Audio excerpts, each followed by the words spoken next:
All right. Hey, everybody. Bob Gager from Adobe here with another Hangout with Bob session. These are opportunities for me to broadcast live to Photoshop Elements folks who ask questions about how to use Photoshop Elements and hopefully get you the information that you need.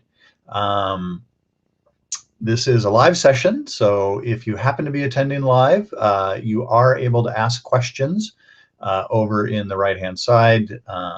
There's a little questions panel. Feel free to type stuff in there. If you don't see it, move your mouse around, and I think there's a little square near the top right of your screen with, it looks like a little grid with 9 little squares in the square. Click on that, and that should open up an opportunity. I think you get a pull down, and you can open up the questions panel over on the right or something like that. Anyway, give that a go. Feel free to type in your questions. If you're not watching live, then you can't ask questions live, but that's okay. Hopefully we'll get all your questions answered for you. So today's session, we're going to talk a little bit about how to do selections in Photoshop Elements, specifically how to select sky. One of our Facebook fans, Gary, who I think is tuned in. I can't completely tell. I'm still new to this whole Google Hangouts thing and learning how it all works. But anyway, Gary, if you're here, thanks for joining. And thanks for asking the question on Facebook, and most importantly, posting your picture. It really helps if I've got the picture you're talking about, so I can show you how to do this stuff with your own picture, and that really helps you get you on the way. So let's get started. I am going to go ahead and share my screen. So hopefully you won't have to stare at me anymore. Let me do my entire screen and share. There we go. So, and then hide this. All right. So now hopefully you can see my screen. And I'm currently looking at our Facebook page. This is where Gary posted his question. And then, as I mentioned, posted the photo that he's interested in selecting the sky, so he can replace that sky with a different sky, even though it's actually a very beautiful sky. Very nice shot, Gary. But we'll go ahead and select that sky and show you how to get rid of it and put a different sky in there. So I'm going to close this out. So I'm going to switch over to Photoshop Elements. This is Photoshop Elements 14, the very latest version that was brand new on the market last September. But the stuff I'm going to show you today has been in Photoshop Elements for a bunch of releases. So if you're not on the very latest, of course, the first thing I want you to do is go out and buy it. But if you're not quite ready to do that, then feel free to follow along in whatever version of Photoshop Elements that you have. Okay, so let's zoom in a little bit here. Grab my zoom tool, zoom into the sky, and yeah, Gary, this is a pretty challenging one. There are, I think, as you know, lots of selection tools in Photoshop Elements that let you select things against edges, and there's automatic edge detection, all that kind of cool stuff. But the real challenge with this one, of course, is you've got all these little blue things, blue bits of sky, peeking through the leaves of the tree. Over here, the green tree on the left, and this more silhouetted set of leaves up in the top left, and even down here, right? So this is a really difficult selection to make and get right. But not to worry, we've got a tool that's going to help a lot in that. And that's this one right over here. So right over here in the select, in the top left, hopefully you can see my mouse okay. Over here in the top left of our tool panel, we've got a select section. The bottom right one in there is our selection tool. So go ahead and click on that one. Now it may not be the magic wand tool. There's actually 4 different selection tools. If you open up your tool panels, or I'm sorry, tool options down here in the bottom, you can see the 4 different selections. And so you're probably actually going to see the quick select tool. I think that's the one that shows by default. But if you click on it and then come down here in tool options in the bottom, you can switch around to these 4 different, oh, we don't need that, these 4 different selection tools that are in this section. So we're going to use this one here, the one that's got this little kind of bright star on it.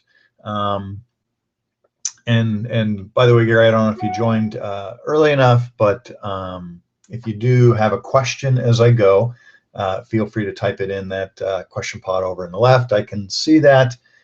It's a little bit delayed, but and actually on a different monitor, but I'll try and pay attention and answer your questions as we go. Excuse me. All right, so this is our magic wand selection tool. And I don't know if you've used it before. I'm going to assume you haven't, or, because potentially some people who have used or are coming to watch this video after the fact, maybe not have used it. So I'm going to spend a little time just giving some basics of the magic wand tool. And so what the magic wand selection tool does is select similar colors of your photo.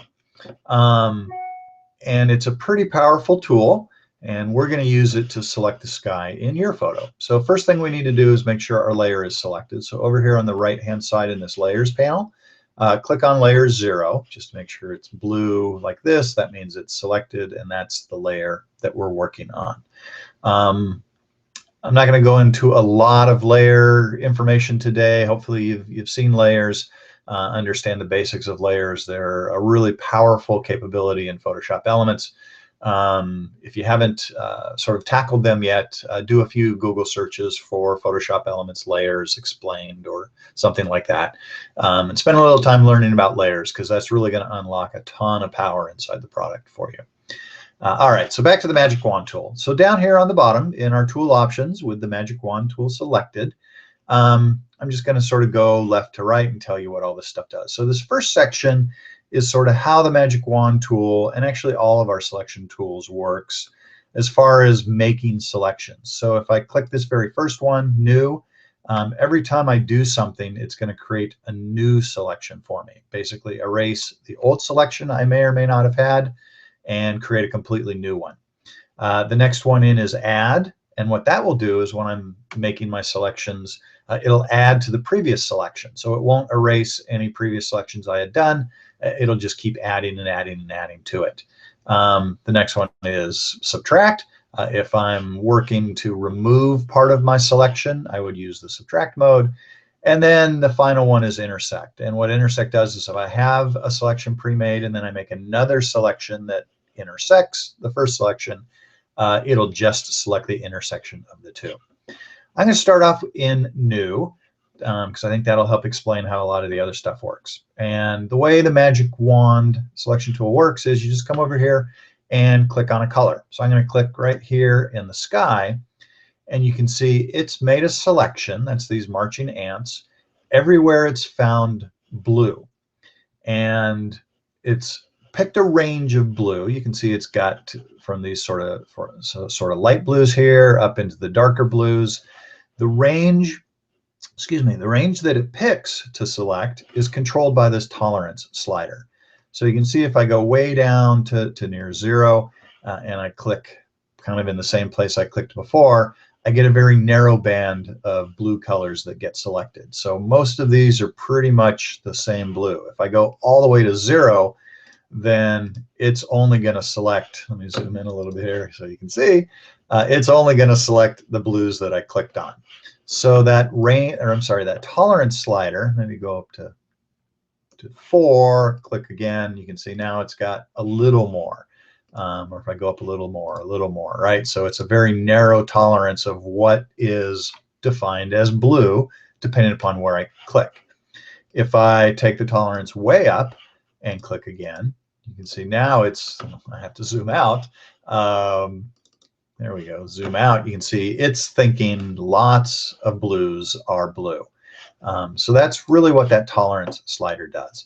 And so what you want to do is kind of play around a little bit until you find a value that's kind of working for you.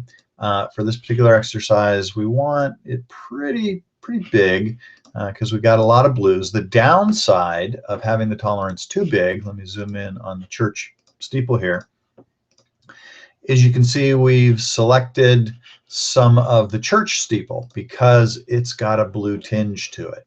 And so if I crank my tolerance way low and I click like here, it doesn't select the top of the church steeple. If I turn my tolerance up and select here right now, it is selecting it. So you want to kind of find a happy medium. It's always going to be a trade-off. Don't worry if it's over selecting. I'm going to show you how to deal with that in just a minute. So double click on my magnifying glass to zoom out a little bit. So that's kind of how the tolerance slider works. And then the next one I want to show off is this thing that we call contiguous. So there's a couple checkboxes over here. Don't worry about all three of them, just worry about this contiguous one. So contiguous, if it's checked, which is the default, and I click somewhere, all of the pixels, let me turn my tolerance down a little bit, all of the pixels have to be next to each other, right? They're contiguous. It won't select pixels over here because these pixels are not, there's something in between these pixels here to the right of the church steeple and these pixels here to the left of the church steeple. And the same goes true for all these blues. Even though they're the same color blue, there's leaves that sort of break the contiguous blue streak between the sky over here and the sky over here.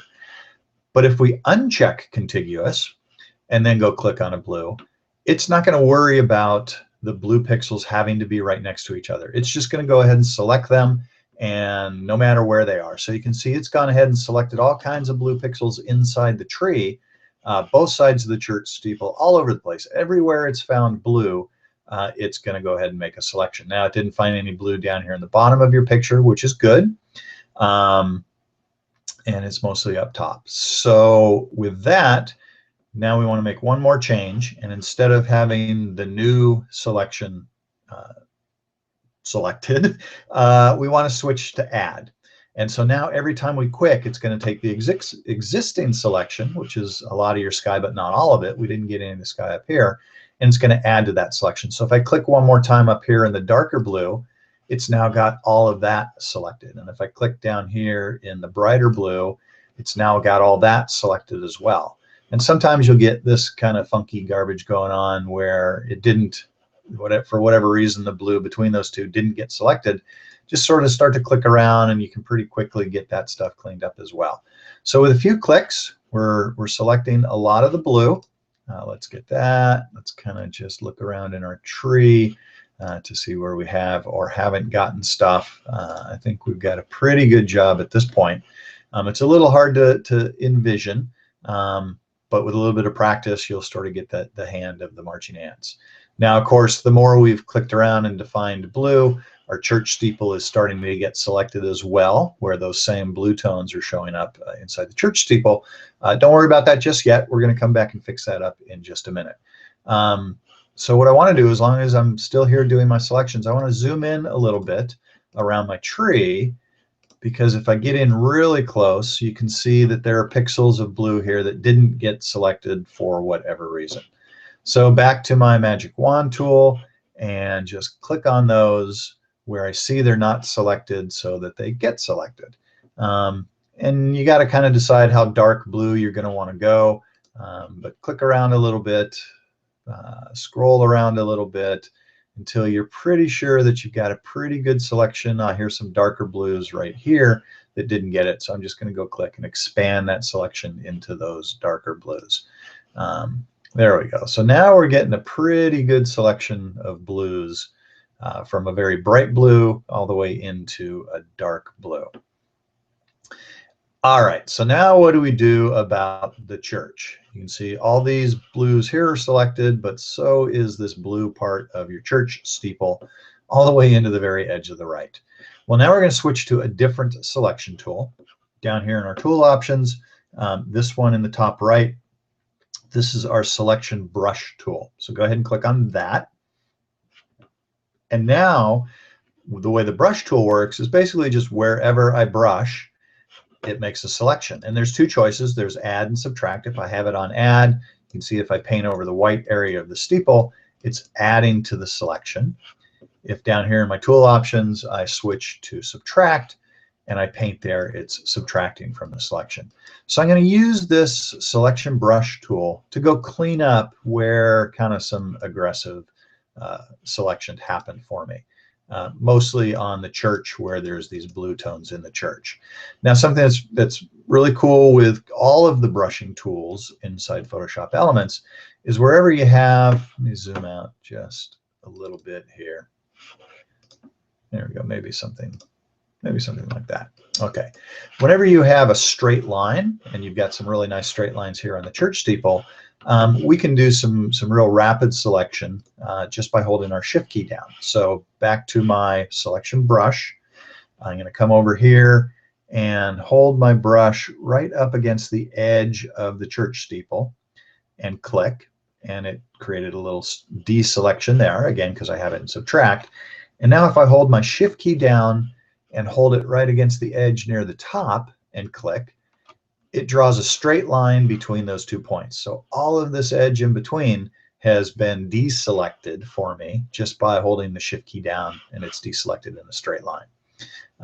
So I'll go clean up some of this other stuff by hand, fix up, so I don't want any of my church steeple. Let's fix the left edge as well. So again, down here at the bottom, I will click, then I'll come up near the top against the edge, hold my shift key down and click, and it cleaned up that edge for me. So a little bit more work here. I'm not going to spend the time to get it exactly perfect. You're going to want to do this at home, but hopefully I'll get it enough so you get the idea of what's going on. And so let's scroll down a little bit here. For scrolling, I've got a trackpad that I use, and so I can just swipe to scroll. If you don't have a trackpad, you might want to just pan, and so hold your your space key down.